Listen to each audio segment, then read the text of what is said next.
사울이 진짜로 원했던 것은 하나님의 말씀이 아니었던 겁니다. 여러분, 사울에게는 하나님과의 관계가 없습니다.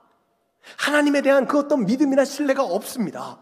그러니까 하나님의 말씀이 그의 삶에 전혀 중요하지가 않는 겁니다. 그가 궁금했던 것은, 그가 정말로 원했던 것은 나에게 명령하시는 하나님의 뜻이 아니라 내가 원하는 것을 이루기 위해 내 마음대로 조정할 수 있는 하나님의 조작된 말씀이었던 겁니다. 사울은 하나님을 사랑해서 하나님께 예배드린 것이 아니었습니다. 하나님의 뜻을 알기 위해 하나님께 물었던 것이 아니었습니다. 그건 다 수단입니다. 껍데기입니다. 내 삶에 아무 의미 없는 종교적인 형식에 불과했던 겁니다. 여러분, 오늘 왜 예배 드리십니까? 이 시간 하나님의 말씀을 들으며 여러분들이 진짜 기대하고 원하는 것은 무엇입니까? 여러분, 이러한 고민 없이 이 자리에 앉아 있으면 우리의 신앙이 사울과 같이 껍데기밖에 없는 신앙이 되지 않을 거라는 보장이 없습니다. 이미 우리 안에 하나님에 대한 아무런 사랑 없이 예배드린 자가 있을 겁니다.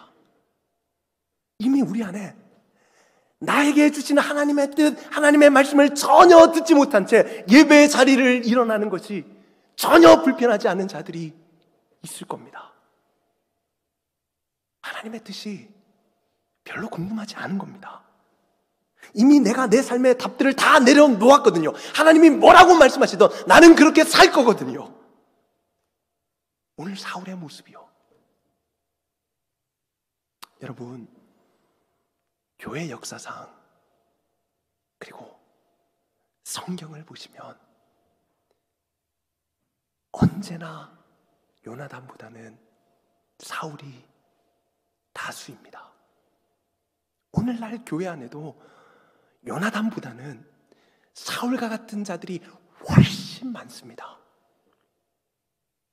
근데 저는 정말로 여러분들이 요나단과 같이 하나님의 말씀을 들을 줄 알고 하나님의 뜻에 어찌되었던 반응할 수 있는 그런 살아있는 신앙이 되기를 간절히 소원합니다.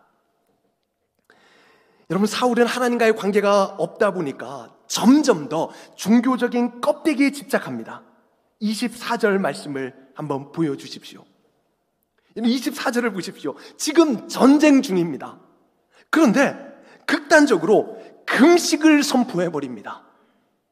14장 39절과 44절도 한번 보여주시겠습니까? 여러분, 눈으로 이 구절을 보십시오. 사울이 자꾸만 하나님의 이름을 가지고 맹세를 합니다. 왜 그럴까요? 하나님과의 관계가 없으니까 종교적인 껍데기에 집착하는 겁니다. 사랑하는 여러분, 오늘 우리에게 필요한 것은 또 다른 어떤 종교적인 형식이 아닙니다. 하나님과의 관계요. 하나님의 뜻이 궁금해지는 겁니다. 하나님의 말씀을 듣고 그 말씀대로 살고 싶어지는 겁니다. 하나님을 대면하여 만나는 예배 시간이 조금씩 좋아지는 겁니다. 그 시간대 조금씩 하나님과 소통이 되고 하나님과의 만남이 일어나고 하나님의 마음을 깨닫게 되는 겁니다. 여러분, 이 믿음의 본질이 종교적인 껍데기를 깨트립니다. 예수님이 이 땅에 오셔서 그 일을 하십니다. 그 당시 가장 종교적이었던 사람들인 바리새인들을 예수님이 무섭게 책망하시면서 그들이 세워놓았던 모든 종교적인 요소들을 예수님이 부수십니다.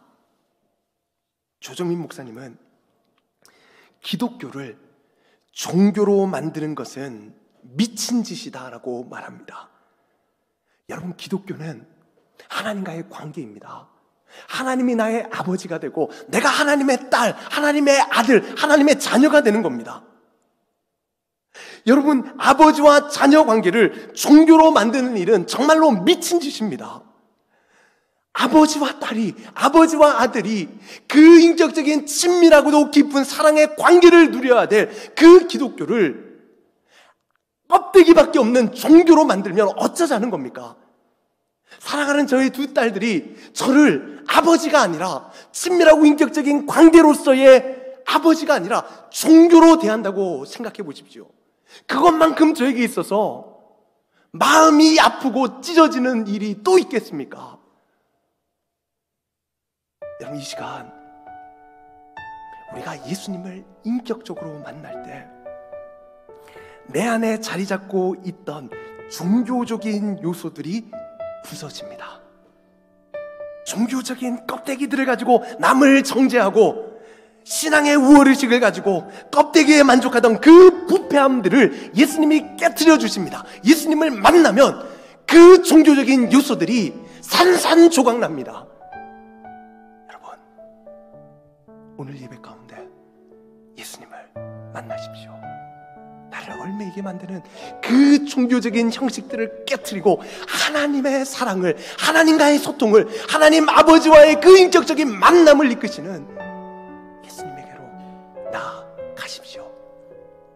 그러면 신앙이 재미있어집니다. 그러면 신앙이 역동적이 됩니다. 그러면 진짜 신앙생활 할 맛 납니다.